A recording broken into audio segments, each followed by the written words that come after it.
Hello everyone, welcome to my YouTube channel the Roy spill. आज हम बात करेंगे कि आईआईटी यूनिवर्सिटी में Prakriti Lamsal and other Nepali student के साथ क्या हुआ। प्रकृति लेमसाल 20 साल की नेपाली गर्ल जो कि उड़ीसा के आईआईटी यूनिवर्सिटी के थर्ड ईयर का स्टूडेंट था, जो कि आज हमारे बीच नहीं है। 16 फरवरी को उन्होंने ऐसा कदम उठाया कि आईआईटी यूनिवर्सिटी के हॉस्टल रूम में आईआईटी यूनिवर्सिटी में कुछ दिनों से फेस्ट चल रहा था। 16 फरवरी को भी रैपर बादशाह का कॉन्सर्ट था। अकॉर्डिंग टू प्रकृति फादर, अराउंड 251 को प्रकृति ने अपने मदर के साथ बात किया। प्रकृति ने अपने मदर से ये भी बोला कि वो कॉन्सर्ट से लौट के फिर से अपनी मम्मी से बात करेगी। और प्रकृति के मदर को प्रकृति के बातों से ऐसा नहीं लगा था कि वो परेशान है, लेकिन कुछ देर बाद ही प्रकृति ने ऐसा कदम उठाया जो कि उनके फैमिली के लिए भी शॉकिंग था। जब प्रकृति ने ऐसा कदम उठाया तब सब लोगों के मन में एक क्वेश्चन था कि प्रकृति ने ऐसा क्यों किया। तब सामने आया कि प्रकृति के एक्स बॉयफ्रेंड प्रकृति को ब्लैकमेल कर रहा था बहुत दिनों से। प्रकृति का एक्स बॉयफ्रेंड का नाम अद्विक श्रीवास्तव है, जो कि आईआईटी यूनिवर्सिटी का ही स्टूडेंट है। अद्विक और प्रकृति का अक्टूबर 2024 में ही ब्रेकअप हो गया था, लेकिन अद्विक के पास प्रकृति के कुछ प्राइवेट फोटोज और वीडियोस था जिससे वो प्रकृति को ब्लैकमेल करता था। अद्विक का एक कॉल रिकॉर्डिंग भी वायरल हुआ है जिसमें वो प्रकृति को बहुत गंदे गंदे गालियां दे रहा है। अद्विक प्रकृति को बोल रहा था कि तेरी गलती है, तो प्रकृति बोल रही थी हाँ मेरी गलती है। अद्विक प्रकृति को बोल रहा था कि सॉरी बोल, तो प्रकृति बोल रही थी सॉरी सॉरी। ऐसा लग रहा था कि अद्विक के लिए प्रकृति एक पपेट है। ऐसा नहीं था कि प्रकृति ने हेल्प मांगने की कोशिश नहीं किया, उन्होंने मदद मांगने की कोशिश किया। प्रकृति ने आईआरओ इंटरनेशनल रिलेशन ऑफिसर के पास 1 मंथ पहले अद्विक के खिलाफ कॉम्प्लेन भी किया था, लेकिन अद्विक के खिलाफ कोई भी एक्शन लिया नहीं गया। अगर तब एक्शन लिया जाता तो अब ऐसा सिचुएशन आता ही नहीं। जब प्रकृति ने ऐसा कदम उठाया तब अद्विक भुवनेश्वर से भागने की कोशिश किया, लेकिन पुलिस ने अद्विक को एयरपोर्ट से पकड़ लिया। अगर आप सोचेंगे कि अद्विक तो पकड़ा गया, अभी फर्दर इन्वेस्टिगेशन होगा, लेकिन ऐसा नहीं था। प्रकृति के साथ तो गलत हुआ, लेकिन जब अदर नेपाली स्टूडेंट इसके खिलाफ आवाज उठाया तब उनके साथ भी गलत हुआ। According to other Nepali student, Prakriti के बॉडी को कॉलेज अथॉरिटी ने पुलिस को इन्फॉर्म किए बिना ही KIMS हॉस्पिटल में लेके गया। KIMS Kalinga institute of medical science, जो कि आईआईटी यूनिवर्सिटी का ही पार्ट है। और इवन उन्होंने प्रकृति के फैमिली को भी इन्फॉर्म नहीं किया था। स्टूडेंट का ये भी कहना है कि कॉलेज अथॉरिटी ने सबूतों के साथ छेड़खानी किया। उन्होंने प्रकृति के मोबाइल और लैपटॉप लेके गया जिसमें अद्विक के खिलाफ सबूत हो सकता था। अगर आप लीगली देखो तो ये ड्यूटी पुलिस का और फोरेंसिक डिपार्टमेंट का होता है, लेकिन कॉलेज अथॉरिटी ने ये सब काम खुद से ही कर लिया।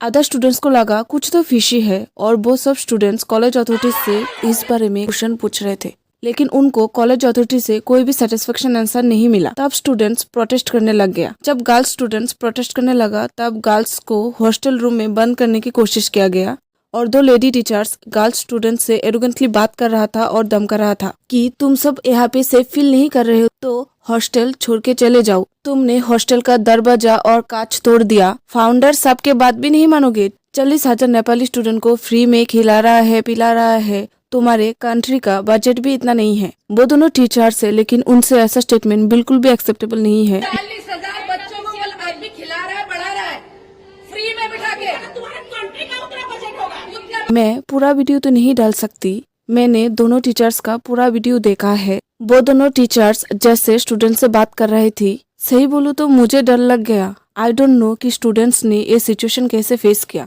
गर्ल्स के साथ तो ये सब हुआ, फिर बॉयज भी हॉस्टल के बाहर प्रोटेस्ट करने लग गया। तब फाउंडर उनसे जाके बात किया।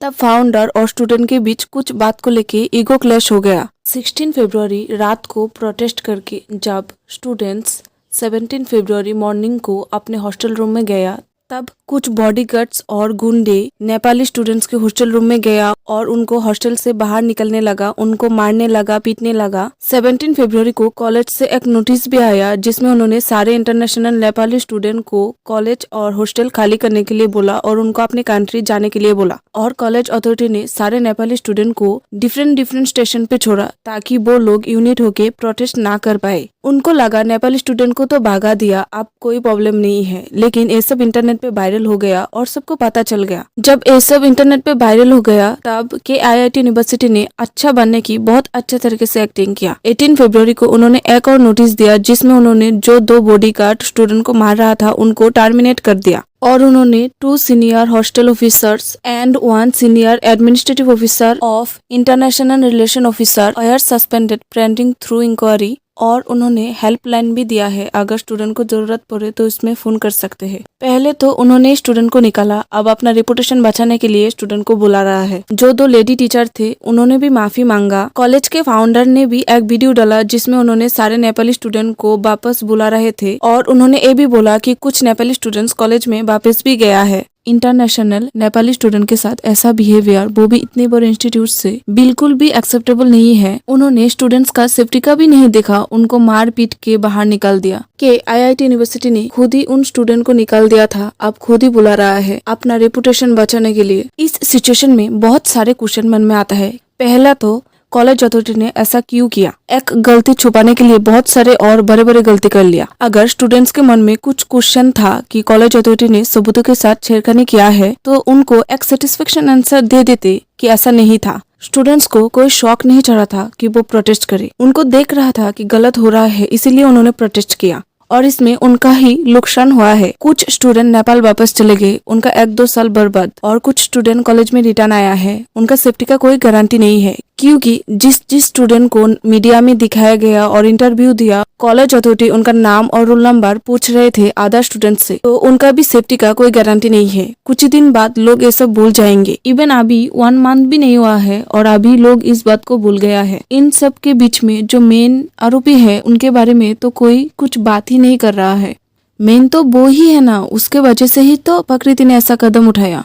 प्रकृति से एक गलती हो गया कि उन्होंने अद्विक पे भरोसा किया और उस भरोसा का उन्होंने बहुत बड़ा ही कीमत चुकाया।